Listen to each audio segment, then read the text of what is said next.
मित्रांनो, मुंबईतील म्हाडा रहिवाशांसाठी मोठी बातमी समोर आली आहे. चारकोप आणि गोराई वसाहतींचा समूह पुनर्विकास प्रस्ताव अंतिम टप्प्यात. हजारो कुटुंबांना मिळू शकतं मोठं, प्रशस्त घर आणि स्वतंत्र कार पार्किंग. रहिवाशांना 800 ते 1900 चौरस फुटांपर्यंत घर मिळण्याची शक्यता म्हाडातर्फे वर्तवली जात आहे.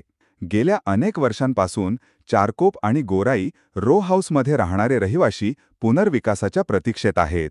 जुन्या, मोडकळीस आलेल्या इमारती, रो हाऊसमध्ये मर्यादित जागा आणि वाढत्या कुटुंबाच्या गरजा, या सगळ्या समस्यांवर आता एक मोठा उपाय समोर येत आहे.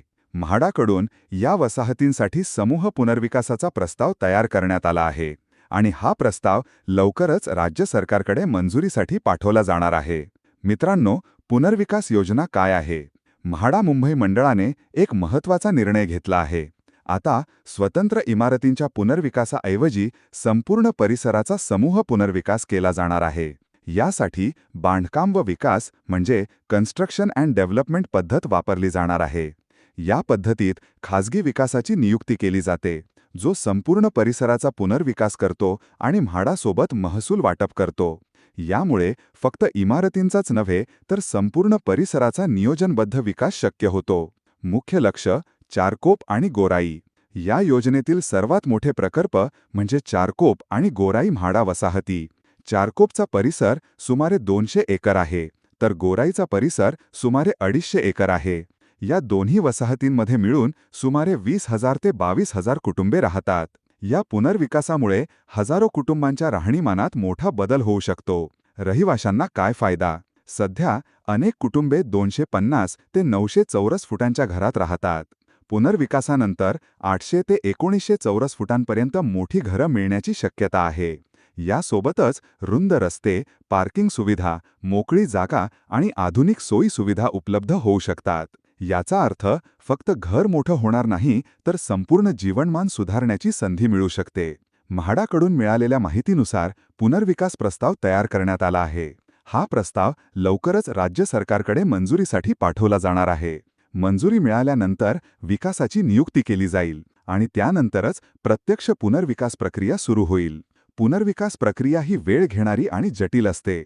यामध्ये सदस्यांची सहमती, विकासाची निवड, पारदर्शकता आणि प्रकल्पातील विलंब अशा अनेक बाबी महत्त्वाच्या ठरतात. म्हणून कोणताही निर्णय घेताना पूर्ण माहिती घेणे अत्यंत आवश्यक आहे. चारकोप आणि गोराईमधील म्हाडा गृहनिर्माण संस्थांच्या समिती सदस्यांसाठी एक महत्त्वाची सूचना. सध्या पुनर्विकासाचा प्रस्ताव अजून मंजुरीच्या प्रक्रियेत आहे.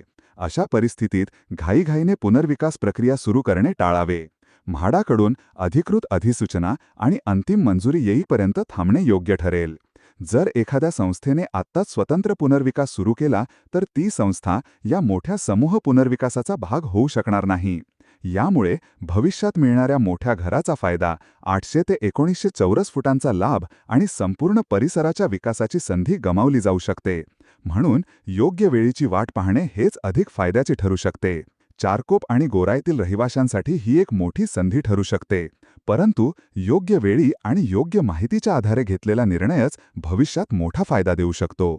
मित्रांनो, चारकोप आणि गोराईमधील पुनर्विकासातील योग्य माहिती आम्ही तुम्हाला वेळोवेळी पोहोचवू आणि हा व्हिडिओ इतर रहिवाशांपर्यंत नक्की पोहोचवा. तसेच म्हाडा पुनर्विकास आणि गृहनिर्माण संस्थांशी संबंधित अशाच महत्त्वाच्या अपडेट्ससाठी society care governance and legal services या चॅनलला सबस्क्राईब करा. धन्यवाद.